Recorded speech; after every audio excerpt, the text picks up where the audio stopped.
ওয়ানটাকে সামনে দাও, আর এখানে cos 2a, আচ্ছা এটা মনে বি হবে তাই না, হ্যাঁ, plus cos 2b minus cos 2c। আচ্ছা বেশ ভালো। তো এখানে আমরা কি করব, হাফ 1 মাইনাস, আচ্ছা হাফ গুণ করে দেই, হ্যাঁ পরে আমরা এটা নিয়ে আবার কাজ করব, নাহলে ব্র্যাকেট এটা বারবার দেওয়া লাগবে না।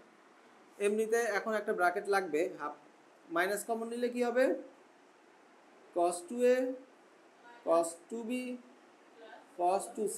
আচ্ছা ঠিক আছে, হাফ মাইনাস হাফ। এখন আবার এই সেম সূত্র, cos c minus cos d, তাই না, 2 sin c plus d by 2 cos, না sin d minus c by 2, d minus c by 2 plus cos 2c। আচ্ছা ঠিক আছে, তো এখন কি হবে, হাফ মাইনাস হাফ। আচ্ছা তাহলে এখানে কত হচ্ছে, 2 sin a প্লাস b